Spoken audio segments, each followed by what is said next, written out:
శ్రీపాదరాజం శరణం ప్రపద్యే. మాఘమాస మహత్యం. మహిష్మతి పురాధీశాం. మంచి ప్రశ్న వేశాం. వెనుకటికి బ్రహ్మదేవుడు నారదుడికి చెప్పాడు. మాఘ స్నాన ఫలం బహుదొడ్డది, అనగా అతి పెద్దది. ఆత్మస్వరూపాన్ని విస్మరించిన సకామ కర్ములకి అభిప్పిత సుఖ సంతోషాలు ప్రసాదిస్తుంది. అలాగే నిష్కామ కర్ములకు అంతర్బహిశుద్ధితో పాటు నెమ్మదిగా ఆత్మప్రకాశాన్ని అందిస్తుంది. అది అంతా చెబుతాను, అందరూ శ్రద్ధగా ఆలకించండి. దేశం, తీర్థం, శ్రద్ధ, ఆచరణ వీటిలో ఉండే తారతమ్యాలను బట్టి మాఘస్నాన ఫలంలోనూ హెచ్చుతగ్గులు ఉంటాయి. మన భారతవర్షం విశేషించి కర్మభూమి. ఇక్కడ జన్మించి మాఘస్నానాలు చేయని వాని బ్రతుకు వ్యర్థం. మాఘస్నానం చేయని వాడు ఎన్ని సత్కర్మలు చేసినా అవన్నీ నిష్మలమైపోతాయి. సూర్యుడు లేని ఆకాశంలాగా, ఇంద్రుడు లేని స్వర్గంలాగా వెలవెలపోతాయి. ఈ వ్రతం కేశవుడికి అత్యంత ప్రీతిపాత్రం. మిగతా దాన ధర్మాలు, జపతపాలు కలిగించే ఆనందం కన్నా శ్రీహరికి ఇది కలిగించే ఆనందం ఎన్నో రెట్లు ఎక్కువ. సూర్యుడి తేజస్సుకు సాటి వచ్చే కాంతి మరొకటి లేనట్లే మాఘస్నానానికి సాటి వచ్చే క్రతువు కానీ క్రియ కానీ మరొకటి లేనే లేదు. అంచేత వాసుదేవుడికి ప్రీతికరంగా సర్వ పాప పావనోదకం, సర్వలోక సంపాదకం ఈ మాఘమాస స్నాన వ్రతాన్ని ప్రతి మానవుడు శ్రద్ధగా ఆచరించాలి. ఈ కలియుగంలో దీన్ని మించిన వ్రతం లేదు. మాఘస్నానం చేయకుండా మలినమైన దేహాన్ని కండలు పట్టించి సుందరంగా పెంచి పోషించి ఏమి ప్రయోజనం? ఎముకలు నిలిపి స్నాయువుతో కట్టి మాంసము రక్తము నింపి చర్మంతో కప్పిన ఈ దేహం మూత్రపురుషాలతో కంపు కొడుతుంది.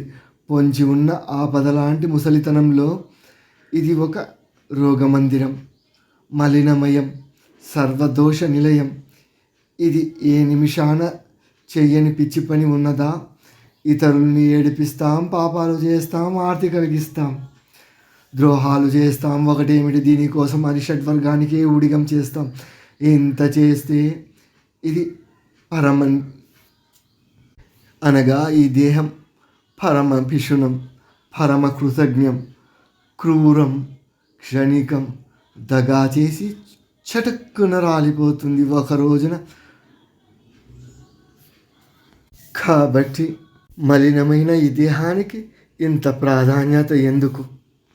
ఒక్కరోజు ఈ దేహ పోషణ మానితే కంపు కొడుతుంది. ఇది వాత పిత్తాది దోషత్రయ విభూషితం. దీన్ని తృప్తిపరచడం ఎవ్వడి వల్ల కాదు. దీని కోరికలు తీర్చడం అసంభవం. దీని అహంకారం అంతా ఇంతానా, తాపత్రయం విమోహితం. నిజానికి ఇదొక చిల్లుల గంప. దీని స్వభావం చాలా చిత్రంగా ఉంటుంది. ధర్మాచరణం కన్నా అధర్మాచరణం అంటేనే స్వతహాగా ఈ దేహం ఇష్టపడుతుంది. దీనికుండే తృష్ణలు అనగా కోరికలు అబ్బో అసంఖ్యాకం. అందుకే ఇది నరక ద్వారానికి ఎప్పుడు చేరువగా ఉంటుంది. ప్రాణవాయువు బయటకు పోగానే పురుగులు పడుతుంది, లేదా కుక్కలకి నక్కలకి ప్రీతిపాత్రం అవుతుంది, లేదా ఇంత మట్టి కానీ పిడిగేడు బూడిద కానీ అవుతుంది. ఇలాంటి నశ్వరమైన ఈ శరీరానికి కనీసం మాఘ స్నానమైన లేకపోతే అది ఇంకెంత వ్యర్థమో ఆలోచించు. విష్ణు భక్తి లేని విప్రుడు, యోగి అనగా భోక్తగా లేని శ్రాద్ధం, బ్రాహ్మణుడు లేని రాచరికం, సదాచారం లేని వంశం ఇవి నిరర్ధకాలు. దంభంతో కూడిన ధర్మం, క్రోధంతో కూడిన తపస్సు, సంశయంతో కూడిన జ్ఞానం, ప్రమాదంతో కూడిన శృతం ఇవి కూడా వ్యర్థాలు. పతిభక్తి లేని ఇల్లాలు, శ్రీ సాంగత్యం మరిగిన బ్రహ్మచారి, ప్రజ్వలించని అగ్నిలో వేసిన హోమం, సాక్షి లేని భుక్తి, పరపోషణలో ఉన్న కన్య, తన పొట్ట కోసమే చేసుకున్న వంట, శూద్ర భిక్షతో యాగం, లోబి దగ్గరనున్న ధనం, అభ్యాసానికి దూరమైన విద్య, శత్రుత్వాలు పెంచుకునే రాజు, పొట్టకూటి కోసం చేసే తీర్థయాత్రలు వ్రతాలు, సత్యమైన దూరమైన వాక్కు, సందిగ్ధమైన మంత్రం, పైశూన్యమైన సంభాషణ, వ్యగ్రచిత్తమైన జపం, ఇవన్నీ వృధా. అశ్రోతుయుడికి ఇచ్చిన దానం. నాస్తికమైన లోకాలు, శ్రద్ధ లేని అముష్మిక కర్మలు వ్యర్థం. అలాగే మాఘస్నానం లేని ఈ మానవ జన్మ కూడా వ్యర్థం. సూర్యుడు మకరంలో ఉదయిస్తున్న వేళ మాఘస్నానం చేయని వాడు పాపాలు పోగొట్టుకోగలడా? స్వర్గం చేరుకోగలడా? ఇది అంత అసంభవం. రాజా, మాఘమాసంలో సూర్యోదయ వేళ నదీ జలాలన్నీ పంచమహాపాతకులను ఉపపాతకులను చూసి, రండి దయచేసి ఒక్కసారి మా నది నీటిలో స్నానం చేసి మునగండి, మీ పాపాలు తొలగించుకోండి, ఇది మంచి తరుణం, మించిన దొరకదు అని గొంతెత్తి పిలుస్తాయి తెలుసా రాజా. మాఘమాసం వచ్చిందంటే సకల పాపాలు. వీడు మాఘ స్నానం చేస్తాడేమో, మనకు పోయే కాలం దాపరిస్తుందేమో అని సకల పాపాలు కూడా గడగడా వణికిపోతూ ఉంటాయి. మాఘ స్నానం చేసిన వాడు మబ్బుల చెర వదిలిన చంద్రకిరణంలాగా, నివురు దాల్చిన నిప్పులాగా పాప విముక్తులై కలకలలాడతారు. మనోవాక్కాయ కర్మలతో చేసిన పాపాలన్నీ, అవి చిన్నవైనా పెద్దవైనా, తెలిసి చేసినా తెలియక చేసినా, ఆర్ధాలైనా శుష్కాలైనా మాఘస్నానంతో దగ్ధమైపోతాయి, అగ్నిలో పడిన సమిద్దల్లాగా హృతమైపోతాయి రాజా.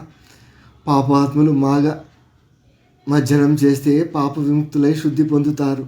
పుణ్యాత్ములు చేస్తే సరాసరి నేరుగా స్వర్గం పొందుతారు. ఇందులో ఏ సందేహం లేదు. విష్ణు భక్తి విషయంలో లాగానే దీనికి అందరూ అధికారులే.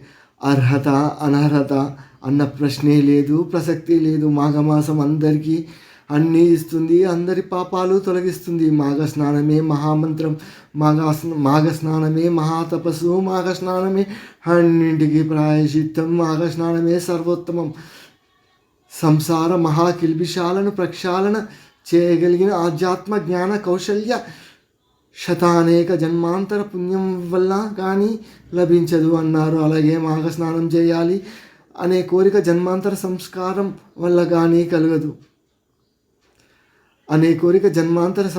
వల్ల కానీ కలుగదు.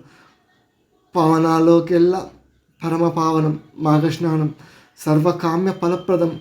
ఒక్కసారి మాఘస్నానం చేస్తే చాలు, ఆ చంద్రతార్కారంగా ఇహ పరలోక భోగాలను అనుభవిస్తారు. ఈ మాఘస్నాన ఫలాన్ని చెప్పే ఇతిహాసం ఒకటి ఉంది, చెబుతాను, ఆలకించు. కార్తవీర్య భృగువంశంలో ఒక బ్రాహ్మణాంగన ఉండేది. రుచిక అని దాని పేరు. దురదృష్టవశాత్తు బాల్యంలోనే వైధవ్యం సంప్రాప్తించింది. ఆ దుఃఖం తట్టుకొనలేక ఘోరంగా తపస్సు చేసింది. వింధ్యాచలం చేరువలో ప్రవహిస్తున్న రేవా నది ఒడ్డున అకరటకం అనే క్షేత్రంలో తీవ్ర తపస్సు చేసింది. నారాయణ ధ్యాన పరాయణిగా, సదాచారపతిగా, సంఘ వివర్జితగా, జితేంద్రియగా, జితక్రోధగా, సత్యవాదినిగా, మితభాషినిగా, సుశీలగా, దానశీలగా, దేహశోషణశాలినిగా నియమనిష్టలతో తపస్సు సాగించింది. ఉంచవృత్తితో ధాన్యం గింజలు ఏరి తెచ్చుకొని వాటిని వండి అగ్నికార్యం తీర్చుకొని పితృదేవత అతిథులకు పెట్టి షష్టకాలంలో తాను భుజించేది. కృచ్ఛ, అతికృచ్ఛ, పారాక, తప్తకృచ్ఛాది వ్రతాలను ఆచరిస్తూ ఉండేది. మాఘమాసం వచ్చింది అంటే చాలు, నర్మదా నదిలోనూ, రేవా, కపిల నది సంగమ స్థలంలోనూ నిత్యం స్నానాలు చేసేది. వల్కలు ధరించి స్థిరచిత్తంతో దృఢదీక్షతో నారాయణ మహామంత్రం జపించేది. కొంతకాలానికి ఈ తపోనియమాలతో కృంగి కృషించి రుచిక తను రాలిపోయింది. మాఘ స్నానాల పుణ్యం ఫలం వల్ల విష్ణులోకంలో 4000 యుగాలు నివసించింది. అప్పుడు బ్రహ్మదేవుడు సుందోపసుందరుల్ని నాశనం చేయడం కోసం ఈ రుచికను తన సత్యలోకంలో అవతరింపచేశాడు. మాఘ స్నాన పుణ్య శేషం వల్ల సౌందర్య రాశిగా, దేవతా సమ్మోహినిగా, అప్సరాంగనగా, శిరోమణిగా బ్రహ్మలోకంలో అవతరించింది. బ్రహ్మ సంబరపడి తన పన్నాగం నెరవేరుతుందని గ్రహించాడు. మృగశాపాక్షి దైత్యుల్ని నాశనం చేయాలి, వెంటనే బయలుదేరు అని ఆజ్ఞాపించాడు. తిలోత్తమ వీణాపాణి అయి బ్రహ్మలోకం నుండి ఆకాశ మార్గాన బయలుదేరింది. దేవతా శత్రువులైన ఆ దైత్యులున్న ప్రాంతానికి చేరుకుంది. తిలోత్తమ వీణాపాణి అయి బ్రహ్మలోకం నుండి ఆకాశ మార్గాన బయలుదేరింది. దేవతా శత్రువులైన ఆ దైత్యులున్న ప్రాంతానికి చేరుకుంది. అది రేవా నది అవతలి తీరం. సుందరులు అక్కడ విడిది చేసి ఉన్నారు. ఆ గుడారాలకు అల్లంత దూరాన రేవా నదికి ఎగువన అశోకవనం ఉంది. అక్కడ తాను దిగింది. దిగుతూనే ఒక కంకేలి తరుమూలం దగ్గర వీణను ఉంచి తాను నదీ స్నానానికి దూకింది. ఈతలు కొడుతూ ఆనందంగా ఉత్సాహంగా చాలాసేపు జలకాలు ఆడింది. ఆమె తను పరిమళాలు నీటిలో కరిగి దిగువకు ప్రవహించాయి. దైత్య వీరులు ముక్కుపుటాలు ఆశ్చర్యంతో ఆనందంలో స్పందించాయి. స్కందవారంలో అనగా దైత్య సైన్యంలో కలకలం బయలుదేరింది. ఆ దివ్య పరిమళం ఎక్కడిదో ఎవరిదో తెలుసుకుందామని దైత్య గుడాచారులు నాసికలు విప్పార్చుకుని తీరం వెంబడి ఎగువకు నడకగా సాగించాడు. అశోకవనం చేరుకున్నారు. అప్పటికి తిలోత్తమ స్నానం ముగించి మంకెన పువ్వు లాంటి నాజుకు చీరను కుచ్చిళ్ళు పోసి కట్టుకొని అదే రంగు రవిక తొడుక్కొని నల్లని సిగలో తెల్లని మాలతో కదులుతున్న కంకణాలు, వదరుతున్న నూపురాలు, గుమస్తున్న మణిమేఖల ధరించి గుండెల మీద ఎగిసిపడుతున్న ముత్యాల దండలతో చిరుగాలికి లాస్యం చేస్తున్న నీలి ముంగురుతో ఆ కంకేలి వృక్షం మొదల శిలా నితర్దిక మీద ముద్దుగా వయ్యారంగా కూర్చుని వీణను పలికిస్తుంది. దానితో తను స్వరం కలిసి పాడుతుంది. చంద్రకళలాగా హృదయాన్ని పరవశింపచేస్తున్న తిలోత్తమను దైత్యభటులు చూశారు. ఆశ్చర్యచకితులై ఆనంద పులికితులై చూశారు. క్షణంలో తేరుకొని పరుగున వెళ్ళి సుందరులకు విన్నవించారు. దేవతాంగన, దానవాంగన, నాగాంగన, యక్షాంగన ఏమో తెలీదు, కానీ నారీరత్నం సర్వదా ఉత్తమం. మీరు రత్నభోక్తలు. సృష్టిలో ఉత్తమమైన ఏ వస్తువైనా మీకు స్వాధీనం కావాల్సిందే. ఆమె నారీరత్నం. ఇక్కడికి చేరువలోనే అశోకవనంలో ఒంటరిగా కూర్చొని ఉంది. జగన్మోహనంగా వీణ పలికిస్తుంది, తాను పాడుతుంది. మన్మధుణ్ణి సైతం మోహింపజేసే సౌందర్యం. ఇంతకన్నా మేము వర్ణించలేం. బయలుదేరండి, మీ కళ్ళతో మీరే చూడండి. గూఢాచారులు ఇలా చెప్పేసరికి సుందరులు బయలుదేరారు. సుందుడు తాగుతున్న మధువును విసిరేసి ఒక్క ఒదుటున నిలబెట్టాడు. అప్సరాంగణలతో కృత్రిమ సరోవరంలో జలకేలి సలుపుతున్న ఉపసుందరుడు కూడా మదగజంలాగా గట్టుకి వచ్చాడు. ఇద్దరు వెడదామనుకున్నారు. కాలదండాలాగా భయంకరమైన ఇనుప గదలను భుజాలకెత్తుకొని ఎడమ చేత్తో మీసాలు త్రిపుతూ భూమి దద్దరిల్లేలాగా అడుగులు వేస్తూ రెండు మహాపర్వతాల్లాగా సుందరులు బయలుదేరారు. వీరిద్దరిని సంహరించడానికి వచ్చిన చండికల కూర్చున్న తిలోత్తమ దగ్గరకు వచ్చారు. ఆమె సౌందర్యం, ఆమె గాన మాధుర్యం వారిద్దరిలోని మన్మదాగ్నిని మరింతగా ప్రజ్వలింపజేసింది. సోదరా, పోటీకి రాకు. ఈ సుందరిని నేను స్వీకరిస్తాను అంటే నేనే స్వీకరిస్తాను అని ఇద్దరు వివాదపడ్డారు. అది చిలికి గాలివానగా మారింది. గదాయుద్ధంగా మారింది. కాలమహిమ పరస్పరం చావబాదుకున్నారు. చివరికి సుందోపసుందులు ఇద్దరు ప్రాణాలు వదిలారు. అయ్యో, ఈ మహాతల్లి ఎవరో, ఈవిడ కోసం మన ప్రభువులు ఒకరినొకరు చంపుకున్నారే అని దైత్య సైన్యం విలపించింది. వజ్రాయుధం నిశ్శబ్దంగా పర్వత శిఖరాలను కూలినట్లు ఇద్దరిని మడియించిన తిలోత్తమ దశ దిశలకు తన వీణానాదంతో ఈ శుభవార్తను అందిస్తూ ఆ ఆకాశానికి ఎగిరిపోయింది బ్రహ్మలోకం.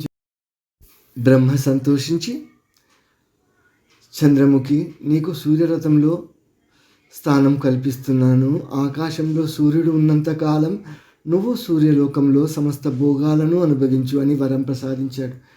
కార్తవీర్య, ఆ బ్రాహ్మణి రుచిక మాఘ స్నాన పుణ్యం వల్ల అప్సరోరాంగన అయి త్రిలోత్తమగా దేవకార్యం నిర్వహించి అటుపైన అతి దుర్లభమైన సూర్యలోకంలో ఇష్టభోగాలు ఇప్పటికీ అనుభవిస్తూ ఉంది. అంచేత అందరూ ప్రయత్నపూర్వకంగా శ్రద్ధగా మాఘ స్నానాలు చేయాలి. సకల పురుషార్థాలు సిద్ధిస్తాయి, సకల పాతకాలు నశిస్తాయి.